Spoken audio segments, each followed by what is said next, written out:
আসসালামু আলাইকুম প্রিয় দর্শক, আমি গতকালকে বলেছিলাম যে আগামী কয়েকদিন আমি এই আগামী নির্বাচনে যে সমস্ত রাজনৈতিক দল অংশ নিতে যাচ্ছে তাদের অবস্থান মানে নির্বাচনের মাঠে, রাজনীতির মাঠে আমার কাছে কেমন লাগছে সেই বিষয়গুলো নিয়ে আপনাদের সঙ্গে আমি একটু মত বিনিময় করব। এই যে মত বিনিময় করব, আমি চাইব যে এই আলোচনাগুলির পর আপনারা আপনাদের কমেন্টগুলো লিখবেন এবং এই কমেন্টগুলো নিয়ে আমরা পরে আবার আলোচনা করব। আজকে আমি জামায়াতে ইসলাম নিয়ে কিছু কথা বলতে চাই। বাংলাদেশ জামায়াতে ইসলাম আগামী নির্বাচনের জন্য আমার বিবেচনায় সর্বোচ্চ প্রস্তুতি নিয়েছে।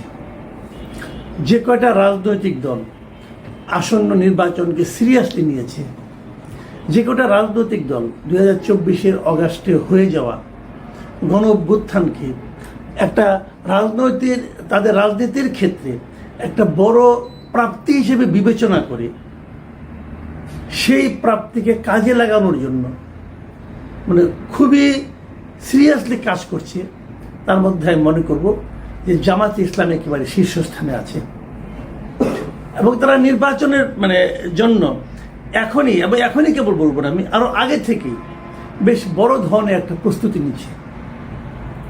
এবং যখন গত অগাস্টে যখন নাকি আওয়ামী লীগ সরকার পতন ঘটলো, সরকারের শীর্ষস্থানীয় লোকেরা পালিয়ে গেল, যখন সেই সময় কিন্তু কেউ জামাতকে মোটামুটি হিসেবই করেনি যে তারা ক্ষমতার জন্য একটা অন্যতম দাবিদার হবে। কিন্তু এখন কিন্তু সেই হিসাব না করার কোনো সুযোগ আর নাই। এখন তারা এমন একটা অবস্থায় পৌঁছেছে যে তাদেরকে হিসাব করতে হবে, তাদেরকে বিবেচনায় নিতে হবে। এই যে তাদেরকে বিবেচনায় নিতে পারার জন্য যে সবাইকে বাধ্য করা, সবার চিন্তার মধ্যে নিজেদেরকে স্থান করে নেওয়া, এটা টোটাল কাজটাই কিন্তু জামাতের একটা অর্জন। এটা কিন্তু এমনি এমনি হয়নি। জামাত তাদের রাজনীতির মাধ্যমে সেই জায়গায় চলে গেছে নিজেদেরকে নিয়ে। জামাত তার রাজনীতির অনেক কিছুতে পরিবর্তন এনেছে। আমি মনে করি এই পরিবর্তনগুলো জেনুইন নাকি নাটক সেটা হয়তো পরে দেখা যাবে। অনেকে নাটক মনে করে সন্দেহ করতে পারেন, তাও তো আমার কোনো আপত্তি নেই, কিন্তু পরিবর্তনগুলি কিন্তু দৃশ্যমান। শরিয়া আইন নিয়ে তারা কি করবে এটা এখনো ক্লিয়ার না। অনেকে যদিও বলে ফেলেন শরিয়া আইন, কিন্তু তাদের আচার আচরণে কিন্তু অনেক সময় মনে হচ্ছে তারা একটা ওয়েলফেয়ারের দিকে যাচ্ছে, তারা কল্যাণমুখী একটা রাজনীতির দিকে যেতে যাচ্ছে। শরিয়া আইনের সঙ্গে কল্যাণমুখী রাজনীতির বিরাট কোনো বিরোধ আছে, সেটাও তারা মানতে কিন্তু অনেক সময় রাজি হচ্ছে না। তারা বলতে চাচ্ছে না এটার মধ্যে কোনো বিরোধ নেই। এগুলিও কিন্তু আলোচনায় আসবে এবং আর মানুষকে অনেককে প্রভাবিত করছে। তবে তারা আরেকটা জিনিস কিন্তু দেখাচ্ছে যে জামাতের আগে একটা ছিল কি, যে একটা চরম দক্ষিণপন্থী দল কেবল না, তারা নীতির পোস্টে একদম অটল ছিল এবং অনেক ক্ষেত্রে তারা কোনো ছাড় দিত না। এখন আমি মনে হচ্ছে তারা যেন কিছু ছাড়ও দেওয়ার চেষ্টা করছে। আমি এর মধ্যে দেখলাম তাদের যে সেক্রেটারি জেনারেল মিয়া গোলাম পরোয়ার খুলনাতে একটা প্রোগ্রাম উনি বলেছেন যে প্রয়োজনে জামাত ইসলাম 100 আসন ছেড়ে দেবে। যে আলোচনাটা হচ্ছিল যে ইসলামী দলগুলোর মধ্যে একটা ঐক্য, এবং সে ঐক্যটা কিন্তু নির্বাচনী ঐক্য, নির্বাচনী সমঝোতা। এটা কিন্তু যে জোট তা না, বাট নির্বাচনের জন্য যে তোমার আসনে আমি আমার প্রার্থী দিব না, আমার আসনে তুমি তোমার প্রার্থী দিবা না, তোমার যারা কর্মী আছে তারা আমাদের হয়ে কাজ করবে, আমাদের যারা কর্মী আছে তারা তোমাদের আসনে তোমাদের হয়ে কাজ করবে। এই যে একটা ঐক্য, নির্বাচনী ঐক্য, এই ধরনের একটা ঐক্যের দিকে জামাত কিন্তু যাচ্ছে। এবং মিয়া পরোয়ার বলেছেন যে ওনারা প্রয়োজনে 100 আসন তার জোটের যারা শরিক হবে, জোট নির্বাচনী ঐক্যের যারা শরিক হবে তাদেরকে ছেড়ে দিবে। এটা কিন্তু একটা বড় রাজনৈতিক কৌশল। এই কৌশলের ফল কি হবে এটা বলা বড় কঠিন, কারণ বাংলাদেশে ইসলামী ভোট কিন্তু একদম কম নেই, এবং সেই ভোটগুলো যদি একত্রিত করা যায়, এমনিতেই ডাকসু এবং জাকসু নির্বাচনের পর জামাতের পক্ষে একটা জোয়ারের মতো এসেছে। কিন্তু এটা আপনার বাস্তবে উঠুক আর মানসিকভাবে উঠেছে কিন্তু।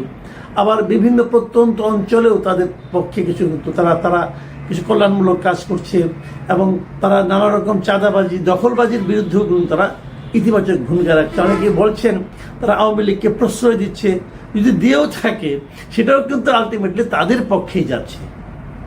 বিশেষ করে ভোটের রাজনীতিতে, এটা কিন্তু একটা বড় কথা। এসবের মধ্যে আরেকটা ঘটনা কিন্তু ঘটে যাচ্ছে, সেটা হলো জামাতের কিন্তু নেতৃত্বে পরিবর্তন আসতেছে ডিসেম্বরে। এটা অনেকে মাথায় রাখবেন। এখন নেতৃত্বে পরিবর্তনটা কিভাবে আসে? যেমন বিএনপি যদি কালকে বলে যে আমরা ইলেকশনের আগে আমরা আমাদের নিজেদের একটা কাউন্সিল করব, সবাই কিন্তু চোখ বন্ধ করে বলতে পারবেন যে সেই কাউন্সিলে মূল নেতা তারেক রহমানই হবেন। মানে বিএনপির গণতন্ত্রটা এরকম। যদি জাতীয় পার্টির গণতন্ত্র হয় সেখানেও একই রকম, সবাই বলতে পারবেন যে জিএমকেদের দল পথ ছাড়বেন না। কিন্তু জামাতের কিন্তু সেরকম নয়। জামাতের নির্বাচনটা বড় অদ্ভুত পদ্ধতিতে হয়। এখন যেটা মজলিসে শুরা আছে, এরা যারা আছেন জামাতের এমনিতে মেয়াদ হলো 3 বছর পর পর তাদের নেতৃত্বে পরিবর্তন আসে। সেই হিসাবে এবছরের ডিসেম্বরে জামাতের নেতৃত্বে একটা পরিবর্তন আসার কথা। যদি আসে 25শে ডিসেম্বরের মধ্যে তারা এটা প্রকাশ করবে বলে বলা হচ্ছে, এবং আসবেই। পরিবর্তন আসবে কিনা জানি না, হয়তো পুরনো নেতৃত্বে নতুন নেতৃত্ব হিসেবে আসতেও পারে, কোনো সমস্যা নেই। নিয়মটা হলো 3 বছর পর পর তাদের একটা কাউন্সিল হবে। এবার যেটা হচ্ছে নিয়মটা হলো তাদের যে মজলিসে শুরা আছে তারা 3 জনে একটা প্যানেল তৈরি করে দেয় যে এই 3 জনের প্যানেল থেকে কে আমির হবে। এবার অলরেডি এরকম মজলিসে শুরা যদ্দূর জানা গেছে 2টো প্যানেলের মতো তারা 2টো মতো প্যানেল আসছে। একটা প্যানেলে আছেন বর্তমান যিনি আমির আছেন তিনি ডক্টর শফিকুর রহমান, এবং তার সঙ্গে আছেন নায়েবে আমির মুজিবুর রহমান, এবং সাবেক ভারপ্রাপ্ত secretary general ATM Azharul Islam. আপনার আজহারুল ইসলাম সম্বন্ধে জানেন, যিনি কিছুদিন আগে কারামুক্ত হয়েছেন। উনি দীর্ঘদিন কিন্তু এই পুরো শেখ হাসিনার আমলে উনি কিন্তু ছিলেন, জেলখানায় ছিলেন, উনি মুক্তি পেয়েছেন। তো উনি দীর্ঘ সময় দলের জন্য স্যাক্রিফাইস করেছেন, উনি আসতে পারেন। আবার আরেকটা প্যানেলে সেখানে এই এটিএম আজহারুল ইসলামের পরিবর্তে আরেকজন নায়েবে আমির সৈয়দ আবদুল্লাহ মোহাম্মদ তাহেরের নাম শোনা যাচ্ছে। তো যেই হোক, তাহলে আমি এই 4 জন ধরি, এই 4 জনের মধ্যে কোনো একজন নতুন আমির হচ্ছেন। ডক্টর শফিকুর রহমান এর আগে 2বার আমিরের দায়িত্ব পালন করেছেন এবং খুব সফলভাবে কিন্তু উনি ওনার দায়িত্ব পালন করেছেন। এবং নির্বাচনের আগেও আমি বলবো, আমি ওনাকে মানে জামাতের আমির হিসেবে খুবই স্মার্ট হিসেবে আমি পার্সোনালি বিবেচনা করি। ওনার কথাবার্তা মানে পরিমিতি বোধ অনেক সময় আমার কাছে বেশ ভালোই লাগে। তো উনিও থাকতে পারেন, আবার নাও থাকতে পারেন। এই নির্বাচনটা এমনভাবে হয়, এই যে একটা প্যানেল হলো, এই প্যানেলের লোকদেরকে সারা দেশে ওনাদের যে 1 লাখেরও বেশি রুকন সদস্য আছেন তারাই কিন্তু ভোট দেন এই কাকে তারা আমির বানাবেন। এখন এই প্যানেলের মধ্যেই ভোট দিতে হবে তাও কিন্তু নয়, তারা প্যানেলের বাইরেও কাউকে ভোট দিতে পারেন। মানে এদের নেতা নির্বাচনটা হয় খুবই গণতান্ত্রিক প্রক্রিয়া। যদি সেভাবে হয় তাহলে নতুন যে নেতৃত্ব ডিসেম্বরে আসবেন, এসেই তারা কিন্তু ফেব্রুয়ারি নির্বাচন নিয়ে ব্যস্ত হয়ে পড়বেন, তাদের উপর একটা বাড়তি চাপ আসবে। এখন নতুন নেতৃত্ব জামাতের রাজনৈতিক যে আপনার যে গতি তাকে বাড়াতেও পারে, আবার বলা যায় না কমাতেও পারে। কি হবে এই নতুন নেতৃত্ব, সেটার উপর তার চেহারার উপর হয়তো অনেক কিছু নির্ভর করবে। তো আমার কেন যেন মনে হয় ডক্টর শফিকুর রহমানই থাকবেন, কারণ উনি এতদিন খুব ভালোভাবে দল চালাচ্ছিলেন। কারণ ওই যে অন্য কোনো কারণ না থাকে তাহলে ওনাকে রাখতে পারে। আমি জানি না ওনারা এই 1 লাখ রোপণের মহন্ত আমি বলতে পারবো না, ওনারাই বলতে পারবেন।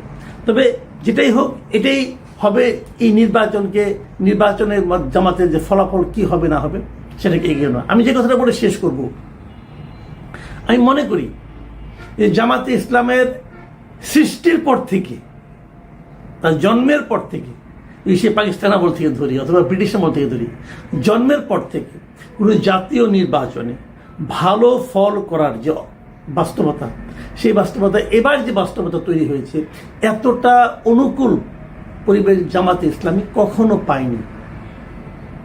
কাজেই এই অনুকূল পরিস্থিতিকে তারা কিভাবে হ্যান্ডেল করতে পারে, কিভাবে কাজে লাগাতে পারে, এটাই হবে এই নির্বাচনে তাদের কাছে তাদের ব্যাপারে দেখার বিষয়।